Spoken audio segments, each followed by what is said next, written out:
Study IQ IAS, अब तैयारी हुई अफोर्डेबल। नमस्कार दोस्तों आज एक रैंकिंग जारी की गई है और ये रैंकिंग है बेसिकली वर्ल्ड की स्लोएस्ट सिटी के बारे में। मतलब कि विश्व भर के अंदर जितने भी इंपॉर्टेंट बड़े शहर हैं, जैसे भारत के अंदर हम बात करें दिल्ली, मुंबई, बेंगलुरु, वैसे विश्व भर में आपने देखा होगा लंदन हो गया, न्यूयॉर्क हो गया। तो इन शहरों में जो ड्राइवर्स हैं, जो गाड़ी चला रहे हैं, वो कितने देर तक उनको अपना टाइम स्पेंड करना पड़ता है। तो पता चला है कि विश्व भर में नंबर 1 पोजीशन पर है लंदन। ठीक है, लेकिन मैं इसके बारे में आपको और बताऊंगा लंदन क्यों आखिरकार नंबर 1 पोजीशन दिखा रहा है, क्या इसको लेकर कोई क्रिटिसिज्म है। लेकिन भारत के अंदर मैं आपको बता दूं, यहां पर सबसे ऊपर जो रैंकिंग आई है वो है बेंगलुरु। मतलब कि बेंगलुरु में सबसे ज्यादा ट्रैफिक होता है। और जब ये रैंकिंग मुझे पता चला तो लेट मी टेल यू कि मैं इसको लेकर कोई भी सरप्राइज नहीं हुआ, क्योंकि आप में से जितने भी लोग बेंगलुरु में रहते हैं आपको पता होगा कि वहां का इंफ्रास्ट्रक्चर का क्या हाल है, किस तरह का ट्रैफिक होता है।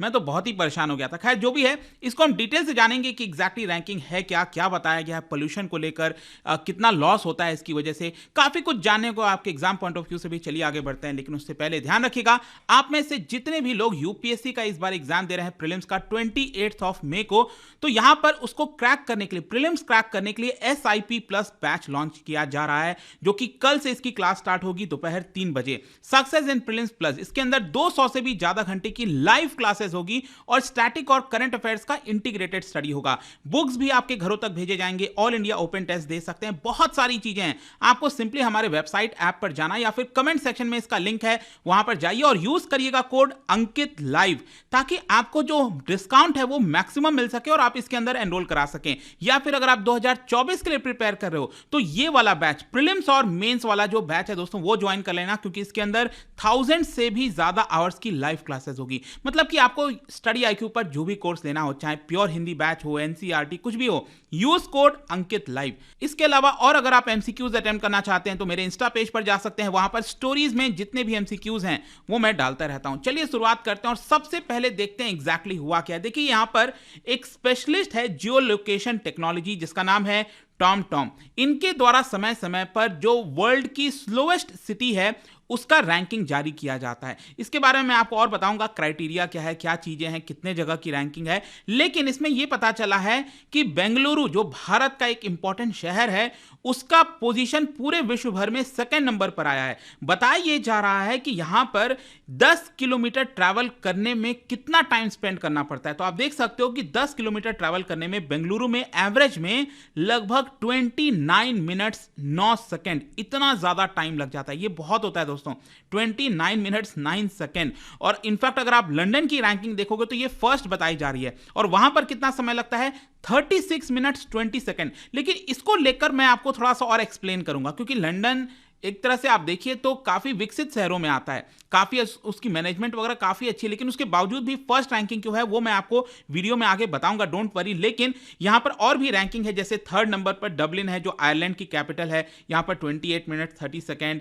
फिर यहां पर जापान का एक शहर है, 27 मिनट लग जाता है। मिलान हो गया इटली की जो एक और इंपॉर्टेंट शहर है। उसके बाद पुणे भी आप देख सकते हो, भारत के शहरों का नाम टॉप 10 में 2 है, एक है बेंगलुरु 2nd नंबर और पुणे, जहां पर 27 मिनट 20 सेकेंड लगता है 10 किलोमीटर ट्रैवल करने में। अब जहां तक इस इंडेक्स की बात है, देखिए ये 12th एडिशन है, एनुअल, हर साल आपके एग्जाम में आ सकता है कि क्या बाई एनुअल है, कैसे, देखो एनुअल है, टॉम ट्रैफिक इंडेक्स इसका नाम है। और बेसिकली बताया जाता है कि 56 कंट्रीज के 389 शहर, उनका ट्रेंड जो है वो वहां पर देखा जाता है। और ये जो रैंकिंग है बेसिकली ध्यान रखिएगा 2022 में, जो पूरा एक साल था 2022 का, उसमें कितना समय लगा था एवरेज में, उसकी हम बात कर रहे हैं। तो बेसिकली क्या है ना कि जो टॉम है वो हर एक शहर का जो ट्रैफिक है उसको एसेस करता है। वहां पर जो कॉस्ट ऑफ ड्राइविंग है in terms of time, money and as well as environmental impact, उसको भी काउंटिंग करके यहां पर रैंकिंग जारी की जाती है। इसके साथ साथ मैं आपको यह भी बता दूं कि ये जो स्टडी किया गया है, it also takes into account the time cost CO2 emission, जो मैंने आपको एनवायरमेंट बताया ना, उसका भी इंपैक्ट क्या होता है वो भी यहां पर देखा गया। एंड बेसिकली यहां पर क्या है कि 6 माइल कहिए या फिर 10 किलोमीटर, इसके हिसाब से रैंकिंग जो है वो जारी की जाती है कि एक पेट्रोल, डीजल या फिर इलेक्ट्रिक व्हीकल आजकल चलने लगा है, उनको कितना समय लगता है 10 किलोमीटर ट्रैवल करने में। तो इसके साथ साथ यहां पर अगर हम बात करें नंबर ऑफ आवर्स लॉस्ट, मतलब कि बेंगलुरु का रैंकिंग तो सेकंड है in terms of world slowest city, लेकिन अगर हम इसमें देखें कि यहां पर कितना इसका आवर लॉस्ट होता है, total number of hour lost में अगर हम देखें तो बेंगलुरु की रैंकिंग आती है 4th नंबर पर, और इसमें आप देख सकते हो बताया जाता है कि एवरेज में 129 आवर्स जो रश आवर ट्रैफिक है, इतना समय यहां पर वेस्ट हो जाता है। इनफैक्ट इस रिपोर्ट के अंदर यह भी बोला गया है कि आजकल आप देख रहे होंगे कोविड पैंडेमिक के बाद जो है कई लोगों को ऑप्शन दिया गया है घर से काम करने का, तो उसके बावजूद भी ग्लोबली अगर हम देखें तो जो रश आवर ट्रैफिक है वो लगातार बढ़ते जा रही है। और इसके साथ साथ यहां पर आप देख सकते हो कि नंबर ऑफ आवर लॉस्ट में सबसे पहला रैंक आया है डबलिन का, जो आयरलैंड की कैपिटल है, उसका 140 आवर्स ट्रैफिक के समय लॉस्ट हो जाता है। और साथ ही साथ इसकी वजह से एक और जो समस्या आई है वो ये है कि जो ड्राइवर्स हैं, जो गाड़ी चलाते हैं, उनका जो पैसा है वो भी तो खर्च होता है ना। कोई भी, अब मान लो कोई एक ड्राइवर हो गया, टैक्सी चला रहा है या फिर एक प्राइवेट व्हीकल है, तो अगर आप ट्रैफिक में हो तो आपका पेट्रोल तो लग ही रहा है, अल्टीमेटली आपको लॉस होता है। एंड लंदन इस टर्म में अगर हम देखें एनवायरमेंटल इंपैक्ट के टर्म्स में, तो लंदन सबसे नंबर 1 पर है। फिर अगर हम बेंगलुरु की बात करें तो 5वें नंबर पर है जितना हम एमिशन करते हैं एनवायरमेंट में। और आप देख सकते हो बेंगलुरु का बताया गया है कि carbon dioxide annually, average annual carbon dioxide जो रिलीज होता है 10 किलोमीटर में, 10 किलोमीटर का राउंड ट्रिप जाना और आना, तो ये लगभग 974 केजी फॉर पेट्रोल व्हीकल।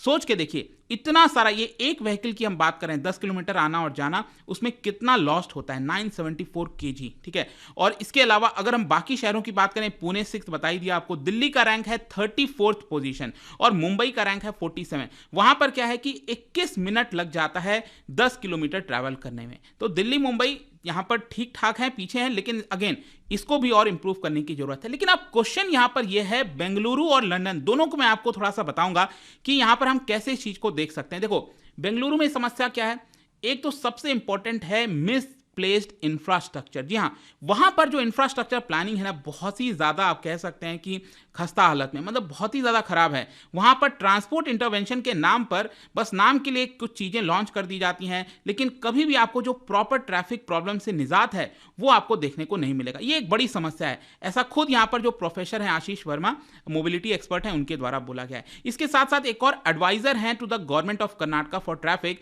इनका नाम है प्रोफेसर MN श्रीहरि। उनके द्वारा बोला गया है कि यहां पर जो टाइम लॉस्ट है वो तो होता ही है, लेकिन अगर हम इसको रेवेन्यू के टर्म्स में देखें तो ये और भी ज्यादा भयानक है। बेंगलुरु के अंदर आप देखिए एनुअली 19,750 करोड़ रुपीस, इतना सारा पैसा लॉस्ट होता है just because of traffic. Unfortunately उनके द्वारा बोला गया है कि बेंगलुरु में जो रोड्स हैं वो बहुत ज्यादा नैरो हैं, ये भी पता है। थोड़ा सा क्या है ना, वहां पर पत्थर है काफी ज्यादा, वहां पे थोड़े से ऊपर सी लेवल के काफी ऊपर आपको देखने को मिलेगा इन कंपैरिजन टू मुंबई या फिर दिल्ली की अगर हम बात करें, तो उसकी वजह से क्या है ना, वहां पर रोड वगैरह थोड़ा सा बनाना थोड़ा कठिन हो जाता है, लेकिन अगेन काफी नैरो आपको देखने को मिलेगा। फिर इसके अलावा यहां पर जो प्रॉब्लम है उसको लगातार बढ़ते देने दिया गया है, कोई भी पॉलिटिशियन प्लानर चिंता भी नहीं करता है उसके बारे में। फिर इसके साथ साथ एक और जो इंपॉर्टेंट चीज है जो प्रोफेसर ने बोला है, श्रीहरि ने, वो ये है कि बेंगलुरु में एक प्रॉब्लम यह है कि एक तो सड़कें नैरो हैं, पतली हैं, उसके बाद क्या होने लगा है, धीरे धीरे जो लोगों की गाड़ियां हैं, जो जिनके घर हैं, वो अपनी गाड़ियों को रोड पर खड़ी करने लगे हैं। अब रोड पर खड़ी करने की वजह से क्या होने लगा है कि जो स्पेस मिलना चाहिए ट्रैफिक को जाने का वो नहीं मिल पाता, और इसके लिए जो जिम्मेदार है वो बेंगलुरु कॉर्पोरेशन और ट्रैफिक पुलिस है। उनकी जिम्मेदारी बनती थी कि कहीं ना कहीं ये अलाउ ना करें, क्योंकि रोड पर गाड़ियां खड़ी रहेंगी तो ऑब्वियस सी बात है स्पेस कम होगा और आना जाना और ज्यादा डिफिकल्ट हो जाएगा। And as per the law जो फुटपाथ है वो चलने के लिए बना है, रोड है वो ट्रैफिक के लिए बना है, तो वहां पर आप खड़ी नहीं कर सकते गाड़ी, ठीक है। लेकिन यहां पर अब क्वेश्चन ये है कि अब चलो बेंगलुरु की हमने बात कर लिया, भारत है, यहां पर सही से प्लानिंग नहीं है, प्रॉब्लम है। फिर लंदन में क्या सिचुएशन है भाई, वो तो हम हमेशा कहते हैं ना कि वेस्टर्न कंट्रीज हैं, वहां तो बहुत ज़्यादा विकासशील जो है चीज़ें होती रहती हैं, बहुत सारे प्लानर्स हैं, करप्शन कम है, तो आखिरकार प्रॉब्लम क्या है। देखो यहाँ पर कई सारे एक्सपर्ट्स कह रहे हैं कि भले ही लंदन का रैंक नंबर 1 आया हो, लेकिन यहां पर आपको यह समझना है कि ये जो रैंकिंग है ना उसका क्राइटेरिया डिफरेंट है। यहां पर एक्सपर्ट्स का यह मानना है, यहां पर एक्सपर्ट है अनिरुद्धन, उनके द्वारा यह बोला गया है कि ये जो रैंकिंग है बेसिकली यहां पर सिर्फ ड्राइवर्स की रैंकिंग निकाली जा रही है, जो लोग गाड़ी चला रहे हैं रोड पर।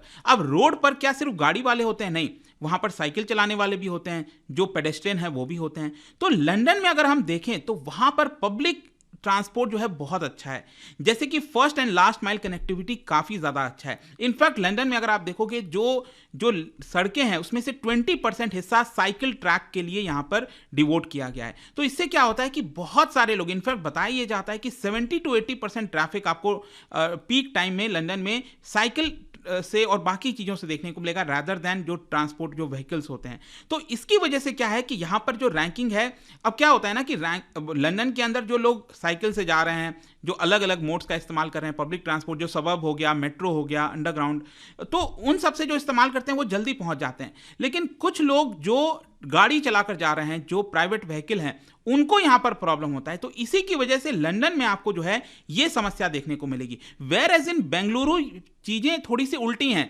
यहां पर एक्चुअल में समस्या है बेंगलुरु में, तो क्या है कि पब्लिक ट्रांसपोर्टेशन के नाम से कुछ बसेज हैं, बीआरटीसी है ना, क्या है ना वहाँ पे, तो वो सारी चीज़ें हैं। वहाँ पर उतना लास्ट माइल कनेक्टिविटी नहीं है। तो हर कोई बेंगलुरु के अंदर ड्राइवर बन चुका है, प्राइवेट व्हीकल को लेकर निकल पड़ता है, और इसी की वजह से इतना ज़्यादा वहाँ पर जाम देखने को मिलता है। आई होप कि ये जो एक्चुअल समस्या है ना, जो एक डिफरेंस है, वो आपको समझने को मिला होगा एंड इस पूरे रैंकिंग के बारे में जानने को मिला होगा। जाने से पहले एक इंटरेस्टिंग क्वेश्चन, क्योंकि हम अर्बन एरियाज़ की बात कर रहे हैं, तो क्या आप बता सकते हो कि यहाँ पर जो हमारा संविधान है उसके अंदर कौन सा आर्टिकल है जो कि अलाउ करता है सिटीजन्स को कहीं पर भी माइग्रेट फ्रीली कर सके? मतलब कि कोई पर्सन विलेज में है, वो शहर में जाना चाहता है तो इजीली माइग्रेट कर सके, तो वो कौन सा आर्टिकल अलाउ करता है? इसका राइट आंसर आप सबको पता है, मेरे इंस्टाग्राम पर तो मिलेगा ही, वहां पर अगर आप नहीं हो कोई बात नहीं, टेलीग्राम से भी ले सकते हैं इसका सही उत्तर। मैं कई सारे जो एमसीक्यूज हैं वो यहाँ पर स्टोरीज में डालता रहता हूँ। बाकी अगर आपको पीडीएफ चाहिए तो टेलीग्राम पर आइए, अलग अलग सोशल मीडिया पर आप जुड़ पाओगे। और जैसा मैंने बताया था, यूपीएससी की अगर आप तैयारी कर रहे हो, यूज कोड अंकित लाइव, चाहे इस साल हो अगले साल, use this code and get enrol yourself in the batches. I hope कि वीडियो आपको पता चला होगा, अच्छा लगा होगा। मिलता हूं आपसे next time, till then thank you very much, see you soon. Study IQ IAS, अब तैयारी हुई अफोर्डेबल।